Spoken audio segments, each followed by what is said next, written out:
Welcome back. Is the emotional roller coaster ride over? Barry Shenkarow is ready to make the latest statement on the Jets' viability. Let's go to that press conference.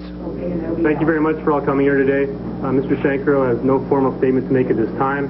However, he is here to answer any questions you may have regarding the meetings that took place earlier today in Ottawa. I'd like to call upon Barry Shenkarow. Okay. For questions. Barry, are the Jets for sale at the moment? No. We met in Ottawa, and I haven't had a chance to speak to my partners. And tomorrow I'm going to speak to my partners, probably speak to representatives of the governments, and hopefully by the end of the day tomorrow we'll be able to have a press conference and let you know exactly what's happening. But until I speak to the other people, as I said before, May 1st we weren't going to do anything, and today was May 2nd, and I was in Ottawa all day. Barry, what's your gut feeling right now? Is the deal dead? Is there a chance that the Jets will stay in Winnipeg? Well, until I speak to my partners, the deal as the option has expired. So whatever deal that was there is passed. I have to speak to my partners. I have to, I think, give a courtesy to and see if anybody else has any other ideas or any more money tomorrow, and we'll take it from there. But until I speak to my partners and to the province and the city and representatives of the business community,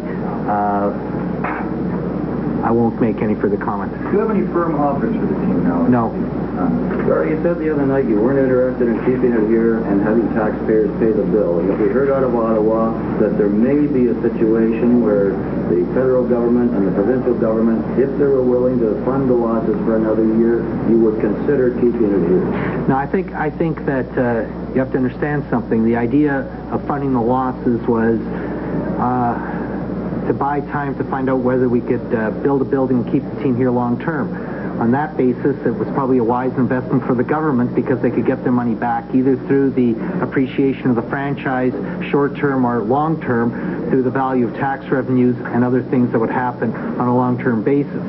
But I can't believe that anybody would want to keep the team here for 1 year and fund losses of $15 or $20 million for the sake of having a team here for 1 year. That makes no sense to me, and I can't believe it makes any sense to anybody. That sounds like you want to get out of this agreement. No, don't read I want to anything. I want to keep the team in Winnipeg, and I'd really appreciate it if you don't try to read anything into what I'm saying except exactly what I'm saying. Sir, you may have you may not have any offers yourself, but there's been a feeling that the league has been sort of... I have directed Mr. Bettman to field all calls. Anybody who calls me, I send them to Mr. Bettman. And the reason for that is because if the team has to be sold, the league is going to have to approve purchasers. And rather than me dealing with people prior to May 1st, Mr. Bettman could screen people and start the process so that I wouldn't receive 100 calls from 100 people who wouldn't be qualified by the league. So Mr. Bettman has, in fact, talked to people. But that's the purpose of that, and I had advised MEC a long time ago that would be taking place. Do you know if the MEC might possibly do to accomplish this? What should be the solution here? Does the province step in? What's going to happen? I have to speak to people tomorrow. I've spent a very hectic 3 days, and right now I wouldn't say that I would be very optimistic about the outcome of what's happening. Gary Bettman has said repeatedly that they need somebody in Winnipeg with deep pockets. Could you and your partners still continue to run this franchise if an arena was built and you were allowed to manage it? Could you and your partners make the Jets viable in Winnipeg under that scenario? I think that the first question is there enough money to build the building? That's the first question. The second question is, I don't know whether my partners any longer have an appetite to own this hockey team. And I haven't spoken to them about that. So you're asking me a question I can't give you an answer to.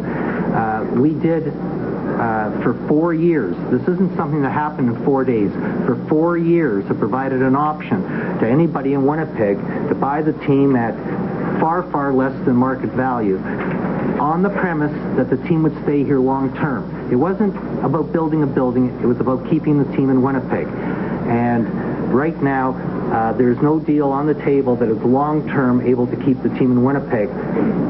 And so as of right now, that's where we stand. I did meet with the federal government today, and they are going to be holding discussions, and whether or not there is something that's going to happen between today and tomorrow, I can't answer you. Has the guts of the deal changed? We hear there might be casino money involved in the problem now. If there is, how would the NHL feel about that? I have not sat in meetings with the province, and so I don't know how the deal has changed or not. There's right now no deal in place, and that's all I can really say. Is the NHL too rich for Winnipeg?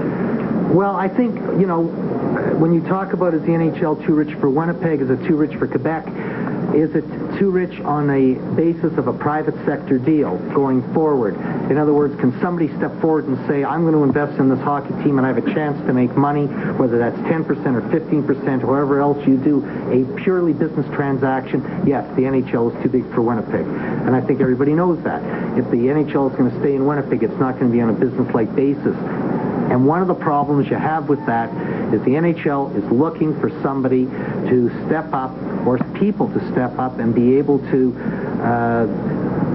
stand behind the franchise.